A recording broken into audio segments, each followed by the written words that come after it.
And now, here's your host of Shaping Success, Wes Tankersley. What is up, everyone? Welcome to Shaping Success. I'm your host, Wes Tankersley. Hey, we got a great interview for you. As soon as we get started here, can you do me a favor? Please like, share, review. This is Shaping Success, a show where we talk to people about success and how they've created it, as it is different for every single person.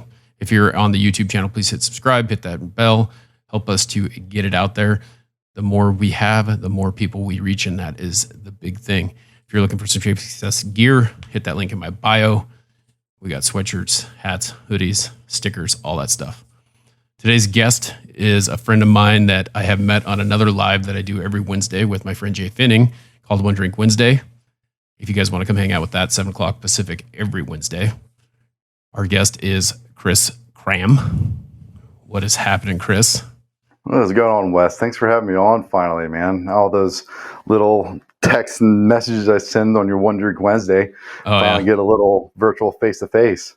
Man, it's awesome because I've met so many people on there through Jay, because Jay is like this connector. I mean, he knows everyone. And you meet some really cool people. And we've talked back and forth about some of the posts that I make and some of the things that I say. And I kind of feel like, we kind of have that same mentality.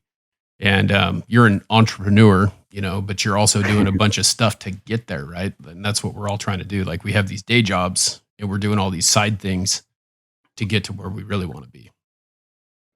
Yeah, it didn't start that way. It's, when you're growing up, you expect to do like, this is the job I want to do, and this is the career I want to go for. Because in high school, they're like, what's your career path? And this is how you're going to go.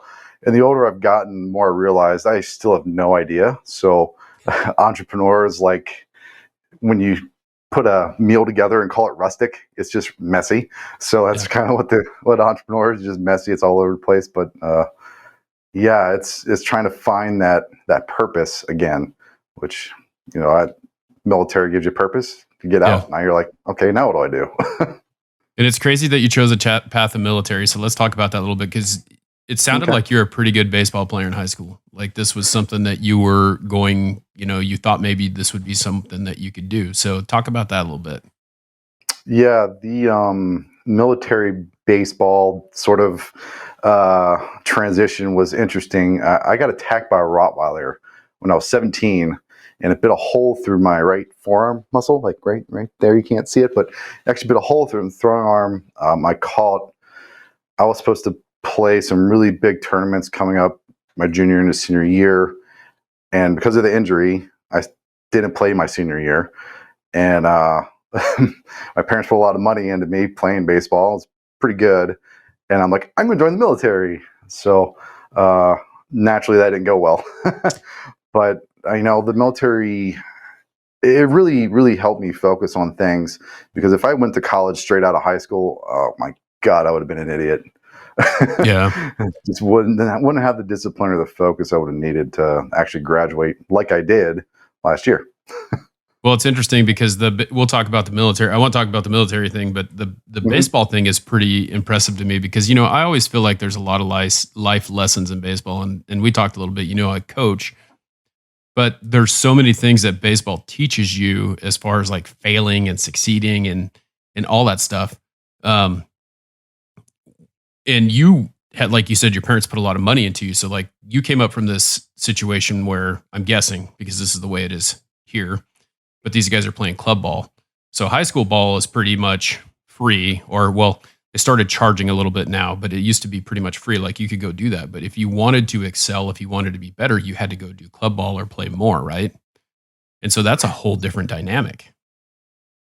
Yeah. So one of the things that really helped shape sort of jumping into new situations is I came from a really small city, and right about the age of 11, 12, realized rec wasn't what I was supposed to be playing for. So I tried out for a team 45 minutes away, knew nobody, and ended up being a walk-on as a catcher, and just kind of growing from there. And as you say, baseball is like this, it's steeped in failure. A 300 batting average is good. That means you fail 70% of the time. So for a catcher, you look at numbers like pass ball percentage. if I have a pass ball percentage over 90% as a 13-year-old, that's pretty freaking good because I learned how to block at an early age. Right. So, putting yourself in those weird outsiders type situations, I got to do at a young age. And I went from that team to, another one called Baseball Factory. I don't know if you've ever heard of them, but they're massive now. Then they were pretty low. And I was 15, 16 playing with teams and people that were 18, 19, 20-year-olds, catching guys that threw 90, 95, 98 miles an hour at 15 years old, and just hanging with them. That's amazing. But it's one of those things that is highly competitive as a catcher, which is kind of like the anchor of that whole team. Usually it holds a lot of that together, and being able to be, that good. So then you have this injury, right? And did you have to kind of reinvent yourself? I mean, because I'm assuming that at this point you're like, hey, I'm going to be a baseball player. This is what I'm going to do. And then all of a sudden you can't do that anymore. Yeah, it took a long time to heal from, not just physically, obviously mentally. And it's finding that identity again. And the military sort of helped form that identity. And unfortunately, I don't know if you've watched any other podcasts, but Tyler Gray, he's a credible Delta Force guy, but he said, the military gives you a persona, gives you that identity, and once you leave, well, now you got to reinvent it. So getting out when I did sort of helped not instill that, I guess. Like it sort of laid the framework to building an identity. But yeah, I had to, again, start all over again at 18 and figure out who the hell I am. So what did your parents say? Because you mentioned a little bit that it was kind of interesting. They were kind of not very happy that you decided to join the military. How did that conversation go? Poorly. I bet. Yeah. So my dad, he's a nice man, but once he gets something in his head, he gets kind of harsh. And he's like, "You're joining the Marines and you're going to become a man. That's all you're going to be, or that's what you're going to do." I'm like, "No, I don't want to be a grunt. That's not happening." My cousins and everything, God bless them, but that's not what I want to be. So joined the Navy. And, so it was basically, was your dad a Marine, or did he just like, hey, the Marine is the toughest of the tough? Because they are, like you said, they're the ones who are on the front battle line. That's what they say. That's the, I don't have a military background. And if you're a Marine, I'm sorry, I'm not really going to say, but there's these, I taught kids in high school. I taught them senior project when I was a teacher. And they're like, the one guy's like, I'm joining the Marines. The other guy's like, I'm joining the Navy. And they called the guy who was joining the Marines a crayon eater because like he just didn't, like there's all these things that people say, and it's like, yeah. Yeah, that was his perception because his sister, his brother, actually two of his sisters and one of his brothers were both Marines. My cousin, so that's what he knew. The problem is, when you join the military, is whether or not you have a job that's translatable to civilian life. Right. A grunt, you're going to be a defense contractor and then maybe open your own thing. It's kind of the path you have.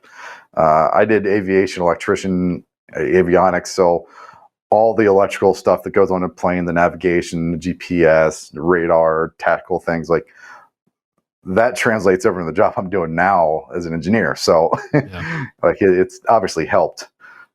It's funny. You talked a little bit about this being slingshotted off an aircraft carrier. Tell me about that. Cause I envision, like, I'm guessing you were in a plane. Yes. Okay. All right. I didn't know if this was some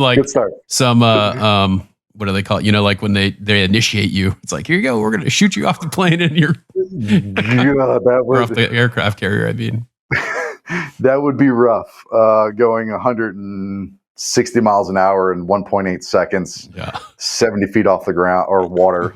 That would be rough as just a person. No, man, it was interesting because, like, in my bio, right, I went to Japan. I was out there for all of 8 days. So culture shock, welcome to Japan, here you are.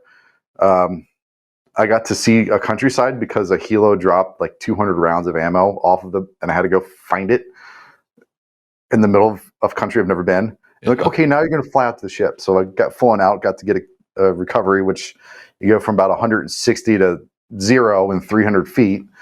So that's an interesting endeavor. And then my last cruise, I was in around Australia. I got launched off, and it's kind of interesting. The Greyhounds, they call them, you're facing the back of the plane. Oh, So wow. when you go, they tell you to like go this, lean forward because you're going that way, and then you land, you're the opposite. So it's a very violent, and then it's nice and floaty.